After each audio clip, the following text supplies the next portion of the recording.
నిన్న మాట్లాడుతూ ఉంటే సార్ మీ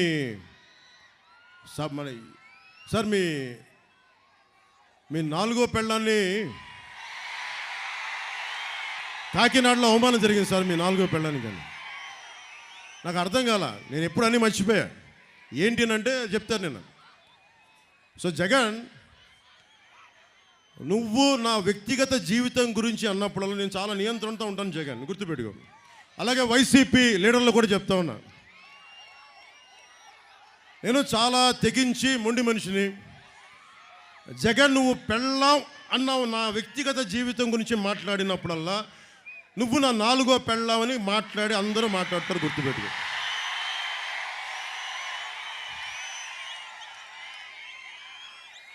మనం మాట్లాడితే నేను కూర్చోబెట్టి నియోజకవర్గాల్లో మారుస్తానంటాను.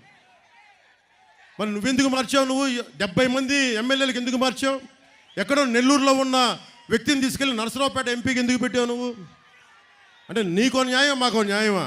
మీకున్న మీరు యువత, మీ అందరికీ ఒకటే చెప్తా ఉన్నా, మీకు ఒక పాస్పోర్ట్ రావాలి అంటే పోలీస్ వెరిఫికేషన్ ఉండాలి. మీ మీద పోలీస్ కేసు ఉంటే మీకు ఉద్యోగాలు ఇవ్వరు.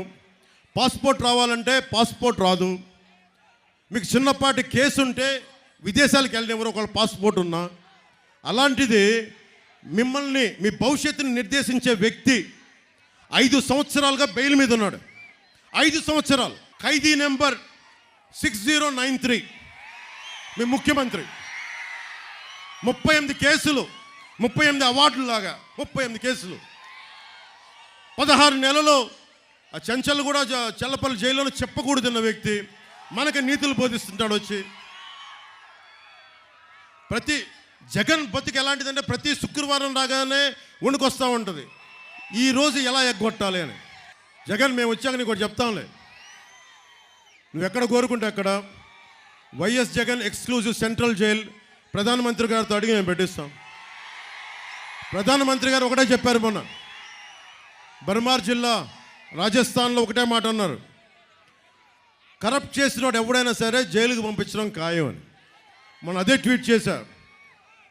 మీరు కరప్షన్ చేశారు జగన్, వైసీపీ నాయకులు.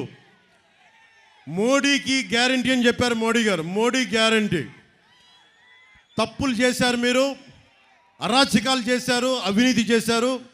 మిమ్మల్ని మోడీ గ్యారంటీతో జైలుకి పంపించడం ఖాయం మిమ్మల్ని. బాగున్నా. ముఖ్యంగా నా పచ్చబొట్లు పెట్టుకున్న అభిమానులకి, మీ అందరికీ ప్రతిసారి రాజమండ్రి వచ్చినప్పుడల్లా, తూర్పుగోదావరి జిల్లా వచ్చినప్పుడల్లా గుండెల్లో నా పచ్చబొట్టు పెట్టుకొని, నాకు నిజంగా అంత అర్హత లేదనుకుంటాను. సో మనస్ఫూర్తిగా మీ అందరికీ ఇంకో ధన్యవాదాలు. ఒకటే చెప్తా ఉన్నా అందరి అభిమానులందరికీ, ఇక్కడ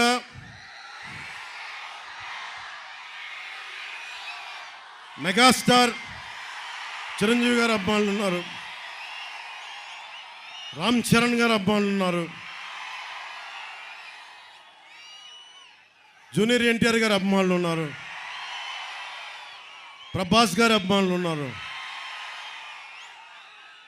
మన గుంటూరు కారం మహేష్ గారి అభిమానులు ఉన్నారు, పుష్ప అల్లు అర్జున్ గారి అభిమానులు ఉన్నారు. హీరో లిస్ట్ చాలా ఉంది. సో అందరు హీరో అభిమానులకి చెప్తున్నా, ఎప్పుడన్నా సరే తెలుగుదేశం పురంధేశ్వరి గారి, మనందరి ఆంధ్ర రాష్ట్రానికి తెలుగుతనానికి ప్రపంచ వ్యాప్తంగా గుర్తింపు తెచ్చిన శ్రీ నందమూరి తారక రామారావు గారు ఏ రోజు కూడా, ఆయనతో కూడా అందరూ సినిమా హీరోలు ఎవరు కూడా ఆయనతో సహకరించాల. కొంతమంది కాంగ్రెస్లో కూడా ఉన్నారు. కృష్ణ గారు కాంగ్రెస్లో ఉన్నారు, కోట శ్రీనివాసరావు గారు వేరే పార్టీలో ఉన్నారు. ఎన్టీ రామారావు గారిని విమర్శించేవాళ్ళు. ఏ రోజున ఎన్టీ రామారావు గారు ఎప్పుడు కూడా కృష్ణ గారిని ఒక్క మాట అనలా. అది ఎన్టీ రామారావు గారి సంస్కారం. అలాగే తెలుగుదేశం పార్టీ కూడా, నేను విభేదాలు ఉన్నా కానీ నన్ను ఎప్పుడు వ్యక్తిగతంగా కూర్చోబెట్టి నా సినిమాలను ఎప్పుడు ఆపల.